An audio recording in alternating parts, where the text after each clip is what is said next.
A man who crashed his vehicle through the front doors of a Mormon church in Michigan opened fire with an assault rifle and set the church ablaze, killing at least 4 people and wounding at least 8 others before dying in a shootout with police, officials said on Sunday. Police said the perpetrator, identified as Thomas Jacob Sanford, 40, a former U.S. Marine from the nearby town of Burton, deliberately set fire to the church, which was engulfed in flames and billowing smoke. 2 of the shooting victims died, and 8 others were hospitalized, officials said. Several hours after the shooting, police reported finding at least 2 more bodies in the charred remains of the church, which had not yet been cleared and may contain other victims. I have a couple updates for you. There is a couple additional bodies that we've discovered in the church. So that makes our total victim count up to 4 victims. As I said before, there has already been the suspect who is deceased as well. So we have 5 deceased persons from this tragic incident. Again, our thoughts and prayers go out to the victims of this incident that could have been completely avoided. And it's very tragic, and that's not what our community is. I'm confident that we're going to overcome this, as Grand Blanc always overcomes these type of incidents. I'd also like to acknowledge the heroism of not only the first responders, but the people who were inside that church at the time. They were shielding the children who were also present within the church, moving them to safety. Just hundreds of people just practicing their faith. Just extreme courage, brave, and that's the type of community that we are. Law enforcement, again, we were on scene within 30 seconds from that original 911 call. Within 8 minutes, that suspect was neutralized in the back parking lot of the church by a DNR officer and a Grand Blanc Township officer. So where we're at right now, we're working tirelessly. We're working all night on this particular incident. I know that you guys have questions, and it's not only this community, but it's nationwide, all throughout the United States. So we're working hand in hand with our federal partners. So I'd like to introduce FBI Agent Reuben Coleman to you, who he will give you an update on where he's at within the federal investigation. Sure.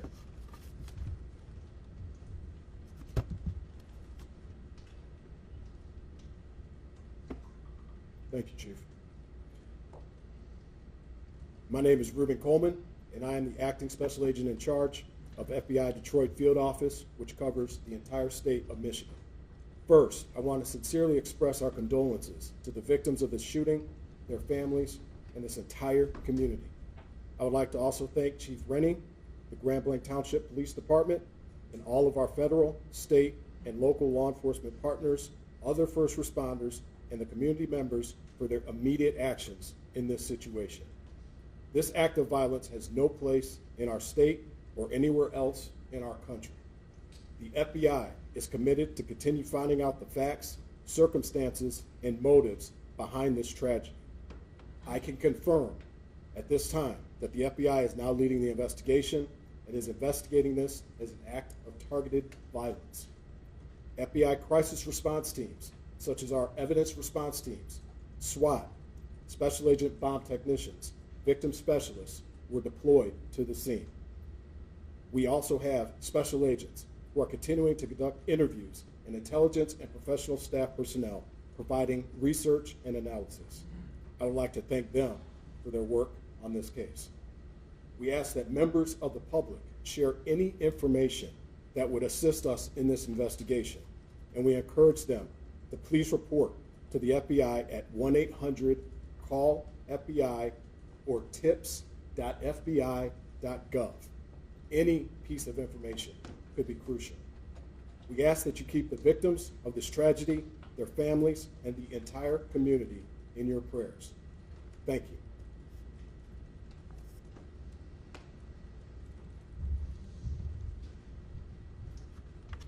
Thank you, sir. The Michigan State Police continues to respond to several locations throughout the community as we receive additional bomb threats at other locations.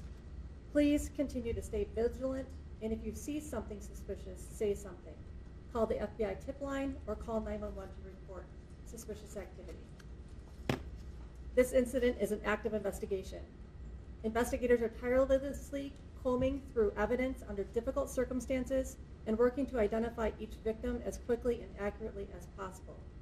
The Family Assistance Center will be open from 8 a.m. till 8 p.m. Monday and Tuesday at the Genesis Conference and Banquet Center at 805 Health Park Boulevard in Grand Blanc. If you are still looking for missing family members related to this incident, you may call 248-705-7352 for assistance. The FAC is available to everyone in the community, victims, family members of victims, and community members seeking support who just want to talk.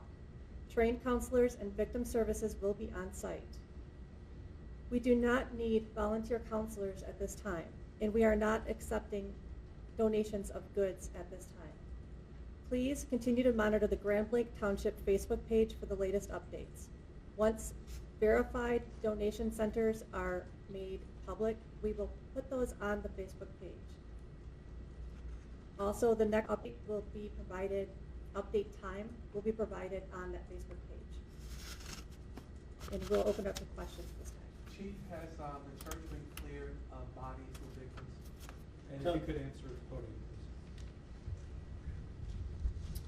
So as I said, we're working around the clock now. So we're working tirelessly to find additional bodies. So to answer your question, the entire church has not been cleared because it's a total loss due to the fire. So these first responders right now, they're in recovery mode. They're trying to fight through all the debris from the fire. So no, we have not cleared the entire church just yet. And I have a quick follow-up. Of the victims, the 4 dead, can you say how many were shot or how many died as a result of the fire? I could say this, 2 have been shot as a result, or have been shot, 2 of the deceased. Do you know how many people are unaccounted for? No, I don't know how many people are unaccounted for at this time. We do know that there are some that are unaccounted for. Can you explain a little bit about how the fire started at the church? I will leave that up to the ATF agent here. The question again? How did the fire start at the church? For this incident, the fire started basically the suspect. All indications on this investigation are the suspect used an accelerant of some sort, we believe gasoline, and lit the church on fire. Was it an IED he may have used? There are, at this point, I'm not going to comment on IEDs. I will confirm that there were some suspected explosive devices that were located. But as far as using them to initiate the blaze, I can't say that. This scene is actively being investigated by ATF. Most people don't know that ATF is the federal arson police, and we have a team from across the country coming in, our national response team. It is a cadre of expert fire investigators that are coming here from across the country to investigate this scene and get to the cause or the origin and cause of this fire.